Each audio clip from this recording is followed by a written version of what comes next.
여러분 안녕하세요. 제복이 존중받는 사회를 위해서 노력하는 유튜버 멋진 창창입니다.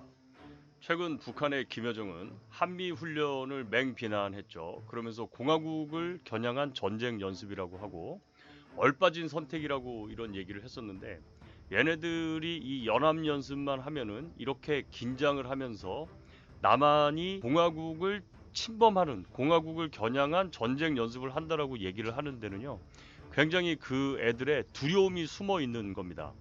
결국은요, 여러분, 개가 엄청나게 왈랄랄 하고 짖는 이유는 뭡니까? 사실은 그 대상에 대해서 무섭기 때문에 짖는 거죠. 만일에 싸움 잘하는 놈은요, 안 짖어요. 그냥 하고 있다니 확 물어버리죠. 그런데 막 짖는 놈들은 그렇거든요. 그러면 북한은 왜 이런 연합 연습만 하면은 이렇게 불안해하는가? 여기에 대해서 제가 한번 설명을 드리겠습니다. 이 북한은요, 연합 연습에 대해서 왜 이렇게 긴장을 하느냐? 결국은 한반도에서 얘네들이 미국의 세력이 한반도에 존재하지 않을 경우에는 한반도를 침공해서 적화시키는데 굉장히 유리하겠죠. 그런데 대한민국이 그렇게 만만하지가 않습니다. 거기다가 플러스 대한민국의 동맹이자 혈맹인 미국이 있다는 거는요, 엄청난 전쟁 억제력이 있는 거죠. 이것을 북한은 늘 두려워하는 거예요. 거기다가 이놈들은 지들이 한번 침략했었던 적이 있잖아요. 그렇기 때문에 어떻게 생각하냐면 지들이 침략당할지도 모른다는 생각을 합니다. 실제로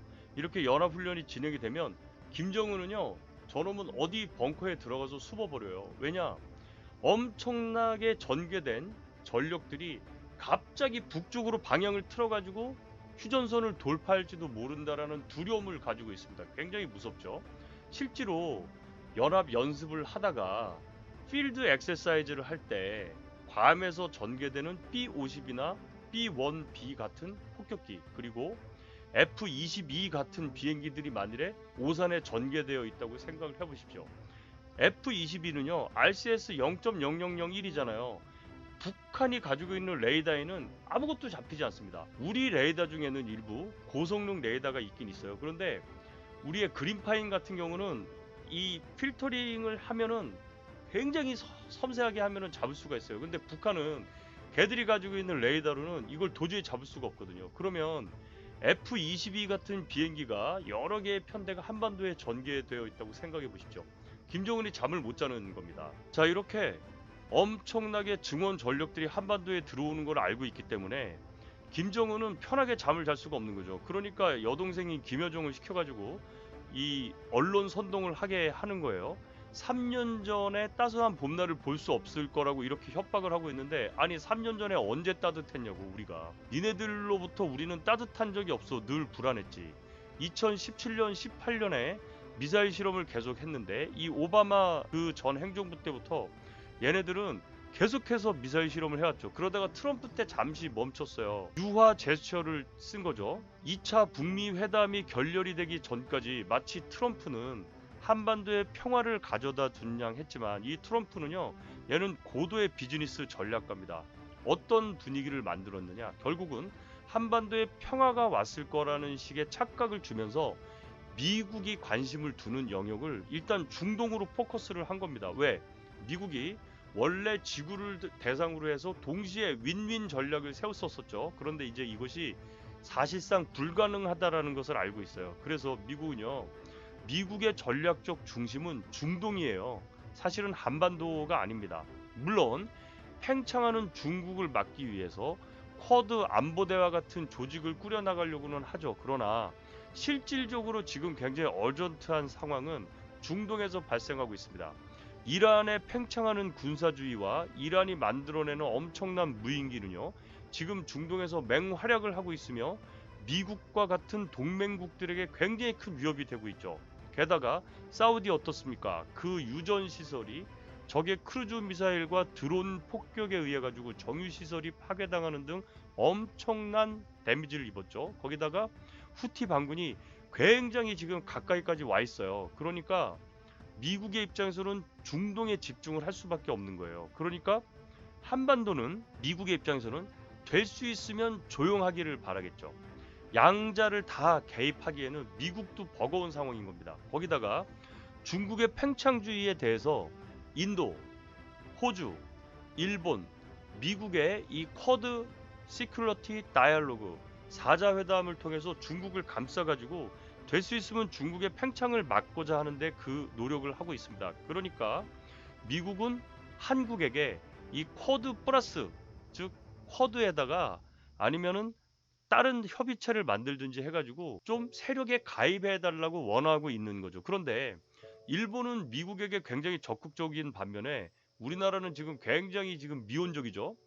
중국 눈치도 봐야 하고요. 그리고 우리는 지금 북한 눈치도 보고 있죠. 지금 김여정이 저런 말을 하는데도 저는 좀 이해가 안 되는 게 우리나라가 대한민국이 공식적인 성명을 내지 않고 있다는 게 저는 이해가 가질 않습니다. 이 김여정 부부장이 3년 전에 봄날은 오지 않을 거라고 했는데 아니 3년 전에 언제 봄날이었는지도 모르지만 우리 정부가 최소한 3년 전에도 봄날이 아니었고 지금도 니들은 태도가 바뀐 것이 없고 우리 또한 바뀐 게 없다라는 것이죠. 그런데 더 황당한 것은 지금 미국하고 한국의 국무부 장관들 우리 대한민국의 국방부 장관하고 회담을 하고 있는데 한반도의 신뢰 프로세스를 미국이 강조하는 게 아니라 우리가 더 강조를 하고 있는 거죠. 근데 한반도 신뢰 프로세스의 이 신뢰 프로세스의 핵심은 뭐냐면 결국은 Trust but Verify의 개념입니다. 뭐냐 하면 알았다. 군축을 한다든지 군비 통제를 한다든지 다 좋다. 거기에 핵심은 뭐냐 하면요. Verification입니다. 즉 검증이죠. 네가 무기를 없앴어? 알았어. 그럼 우리가 가서 볼게. 네가 화학 무기를 제거했어? 그러면 알았어. 우리가 그걸 가서 볼게. 네가 전차를 줄였어? 알았어. 그럼 우리가 전차를 절단했는지 비군사화했는지 명백히 살펴볼게 라는 이 검증 절차가 굉장히 중요한 겁니다, 여러분. 그런데 이 검증 절차가 없으면은요, 그거는요 그냥 안 한 거랑 같은 거예요. 아니 이걸 어떻게 믿어? 말로만 전차 몇백 대 줄였다, 장사정권 몇 개 줄였다라고 하는데, 그리고 걔네들 줄인 거하고 우리 거하고는요 일종의 화력의 비례대응 순으로 가야 됩니다. 즉 걔네들은 워낙 썩은 포가 많잖아요. 그거 줄여봐야 우리랑은 아무 상관이 없는 거예요. 그래서 지난번 그 GP 폭파쇼 때도 보십시오. 북한의 GP가 더 많고 우리가 적은데 어떻게 동수로 줄입니까? 그러면 계속 하나씩 죽이다 보면 우리 GP는 다 없어졌을 때 걔네 GP는 많이 남아있게 되는 거 아니에요. 그래서 이런 것들은 동률 배분, 즉 비율대로 줄여야 되는 겁니다. 이게 가장 기본적인 거 아니겠습니까? 자, 김여정 부부장이 얘기한 것처럼 계속해서 남한이 이런 도발적 행위로 나온다면 지들도 가만히 있지 않을 거라고 얘기했는데 이것이 바로 꼬투리를 잡는 거죠. 우리는요 연합훈련은 정상적으로 하겠다고 되어 있어요. 그리고 9.19 남북 군사 합의에도 연합훈련을 안 하겠다라고는 되어 있지 않습니다. 접경 지역에서 우발적으로 발생할 수 있는 일종의 분쟁이나 이 도발을 미연에 방지하고자 상호 간의 버퍼링을 두자라는 것이 9.19 군사회담의 골자지, 연합훈련과 같은 국가의 생존을 위해서 필요한 훈련을 안 하는 게 아니에요. 그런데 우리나라 통일부 뭐라 그랬습니까? 연합훈련을 해서 북한을 자극하면 안 된다라고 얘기하잖아요. 그게 통일부가 할 얘기입니까? 오히려 탄탄한 훈련을 바탕으로 해서 언제든 일촉즉발의 상황이 됐을 때 우리 군의 대비태세를 준비해야만이 이 나라가 어떠한 유사 사태가 발생했을 때 안전하게 지켜진다라는 것을 강조를 해야 돼도 모자랄 판에 어디 북한을 자극한다고 자극해서는 안 된다라는 말을 씁니까? 이게 도대체 어느 나라 통일부인지 저는 이해가 안 갑니다. 자, 지금 우리가 한미 연합훈련을 하고 있는데 북한은 이에 대한 대응 훈련을 하지 못하죠. 그건 뭡니까? 걔네들 기름 없어서 그래요. 힘들어서 그런 거거든요. 제가 작년에 코로나가 발생했을 때 북한의 식량 사정이 굉장히 안 좋을 거라고 예견을 했었죠. 더불어 대북 제재의 일환으로 걔네들은 에너지 수급도 원활하지 않습니다. 지금 중국이 몰래 지금 주는 거는 있지만 에너지라는 거는 대량으로 이동이 돼야 되기 때문에 몰래 조금씩 줘가지고는 티가 날 수 없어요. 그러다 보니까 얘네들이 지금 대규모 기동훈련을 할 수가 없습니다. 정규적인 전력으로는 대규모 훈련이나 대규모 행동을 할 수 없다 보니까 얘네들은 다시 미사일 쪽으로 갈 거예요. 왜? 자기네들 입장에서 비대칭 전력으로 값싸면서 가장 우리에게 영향력을 주고 위협을 주고 불안감을 조성할 수 있는 것은 바로 미사일 전력이거든요. 북한은 절대로 미사일을 포기하지 않을 것입니다. 그리고 핵은 더더욱 포기를 하지 않겠죠. 그래서 그 미사일에 핵을 얹게 되면요, 이게 바로 핵미사일이 되는 거예요. 그러면 얘네들은 이 핵미사일을 가지고 있으면 누구를 위협하는 것이냐? 즉 ICBM의 거리를 보면은요, 얘는 12,000에서 15,000까지 날아가게 되겠죠. 그러면 누구를 겨냥하게 되는 겁니까? 결국은 미국 본토를 겨냥하게 되는 거거든요. 얘들은 협상 테이블에서 미국에게 위협을 줄 수 있는 수단을 가지고 있다라는 카드를 하나 가지고 협상에 나가서 자기들에게 유리한 결과물을 가져가려고 하는 전략이거든요. 그런데 하필이면 대한민국이 바로 머리 위에 핵을 이고 있다 보니까 우리가 또 이 기구한 운명이 된 거예요. 이걸 어떻게 타개할 것이냐가 굉장히 중요한 포인트가 되겠습니다. 자, 지금이라도 우리는 한미일 공조 체제를 다분히 다져야 됩니다. 잘못된 이 반일 역사를 갖다가 계속해서 퍼뜨리게 되면은요, 지금 당장의 일촉즉발의 상황에서 대한민국을 도와줄 수 있는 유일한 나라가 일본인데, 그 일본마저 이렇게 배척을 하게 되면은요, 나중에 미국마저 우리를 돌아서게 되면 우리를 누가 봐줄까요? 여러분, 이거 진짜 제가 늘 볼 때마다 너무 걱정이 돼서 그러는 겁니다. 자, 6.25 때 일본이라는 나라가 없었으면요, 병참의 역할을 할 수 있는 나라가 없었던 거예요. 그러면 저 멀리 필리핀 정도에서나 왔겠죠. 그러면 보급이 얼마나 늦었겠습니까, 여러분? 그랬을 때요, 우리나라는 어떻게 됐을까요? 다행히 일본이라는 가까운 나라에 병참 기지가 있었기 때문에 우리가 낙동강 방어선을 구축하고 인천 상륙작전을 성공한 이후에 반격작전으로 밀어 올릴 수가 있었죠.